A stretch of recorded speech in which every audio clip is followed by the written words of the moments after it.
Yo, what's up guys? Superior David here. Blizzard just announced that in the next patch, they will be introducing pre-constructed decks for purchase to Hearthstone.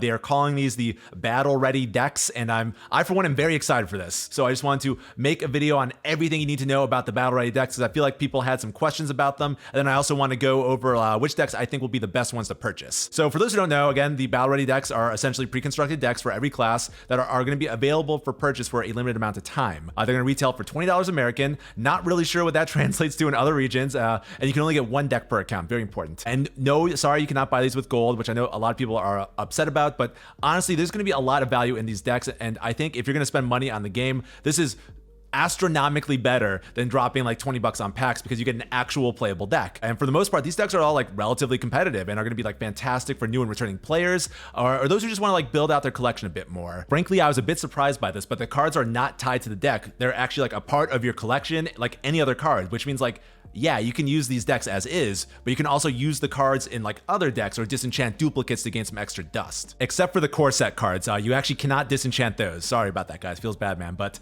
if you don't already have the full core set, buying a deck with a core set card in it will automatically set all your classes to level 10, and then you will unlock the core set. And I'm pretty sure that all these decks contain at least one core set card, so you basically just unlock the core set if you don't already have that, which I'm sure most of you do, but if you don't, hey, that's an added bonus. Now, because all these cards are added to your collection and can be used in other decks, some of the decks will be better to purchase than others, so I want to give you my thoughts on which ones I think will be good investments and which ones you should definitely avoid. Now, for most players, I think you're going to want to purchase a deck that has like good legendaries and epics, because those are usually the most cost prohibitive when you're trying to build a new deck. So with that in mind, I think the best three decks to purchase are going to be the Paladin, Rogue, or Mage decks. I think of the three, the Paladin is probably the strongest, has good epics like Conviction and Hammer of the Naru, which, go into pretty much like every Paladin deck these days, and you got McGurgle, who's okay as well. Then I personally really like the Rogue deck, just because you get a good foundation to play like most other Rogue archetypes. You get some good legendaries like Tenwu and Jandis, and also get like all of Rogue's draw engines, so just really flexible stuff. And then, like the Mage deck is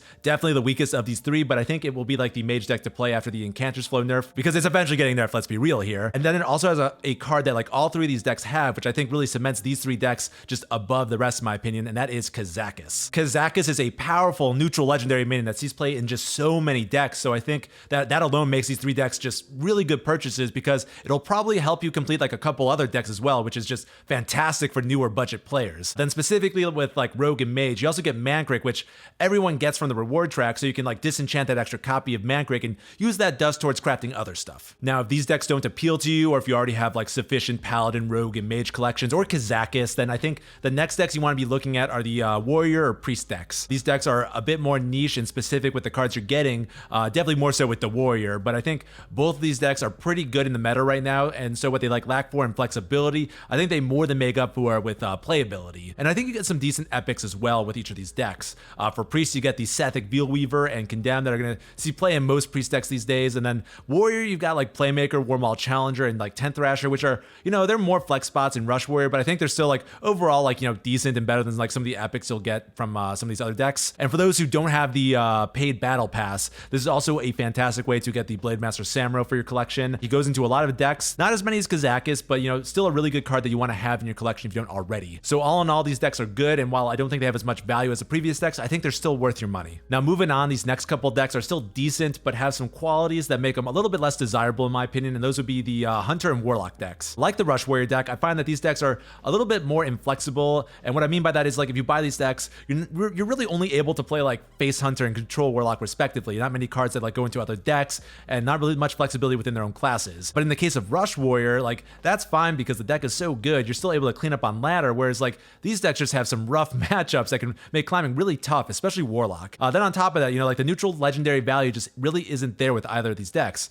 Like, yeah, you get Yasharaj with the Warlock deck, but like this is like really the only viable deck for Yasharaj at the moment, so he's just like not as flexible when compared to Kazakis, Perhaps if you have like a deep collection, all this might not matter to you, but like for a new player or a more budget-minded player, I would not go for these decks and would recommend like one of the earlier decks instead, because I think you get just more bang for your buck and can craft like a lot more decks more easily. Now finally, we've got the decks that you should just avoid buying altogether unless like they're the only cards missing from your collection, or you just like throwing away money or something. So by process of elimination, we've got Druid, Shaman, and Demon Hunter. You know, maybe you can make an argument for the Druid deck because you do get a lot of epics and hey, good old Yashiraj again. And you know, this deck has seen play in the past, but like it's currently not very good, and like the cards aren't super flexible. And speaking of not good, the same could also be said for the Shaman deck. You know, it's seen fringe play. I know John Bray will do very well with it, but you know, it's just not good enough for most people. And you basically only get Shaman cards with this deck. And Shaman cards just overall are bad. And the Demon Hunter deck. Don't get me started with this Demon Hunter deck because it is the worst of all the decks. I'm not gonna like say this is an opinion of mine because it's just an objective fact. Not only is the Death Rattle archetype that's being pushed bad, but you also get a bunch of bad cards that were just nerfed to be even worse, and you know, probably shouldn't even be seeing play in this archetype anymore. The only explanation I could see for not getting a different Demon Hunter deck is they said they didn't want to include any cards that were going to get nerfed soon. So, you know, put on your tinfoil hats, guys. I think that this foreshadows a possible OTK Demon Hunter nerf, and that it's going to be a card that's in both like mid-range Demon Hunter and OTK Demon Hunter, because both of those decks would have been so much better than this like Death Rattle Demon Hunter. And I'm just like, I'm at a loss for words as to why we wouldn't just get a better Demon Hunter deck, because the rest of the decks are really good. Okay, maybe really good's the wrong choice of words here because I know it's just dumping on the Druid and Shaman decks, but like at least those I could like they are archetypes that like have seen play before, whereas like this Demon Hunter deck, I'm just like, yo, it's not working here, Blizzard. But anyways, all that being said, I'm still very excited for these battle ready decks. I think they are something that Hearthstone has needed for a while now, so new players could actually like pick up and play the game. The biggest barrier to entry for card games is owning the actual cards, so I'm happy to see like this barrier eroding over time. And you know, I'm pretty sure that you guys are gonna be very excited for these decks as well, so let me know down in the comments which one of these battle ready decks you'll be picking up when they drop. I believe it's with the next patch, so I think that's gonna come out like sometime next week, so mark those calendars. And of course, make sure to like the video if this video helped you out, because it really helps me out, and also subscribe so you can be superior. Thanks so much for watching, guys. As always, really do appreciate it. Stay superior, and I'll see you in the next one. Later.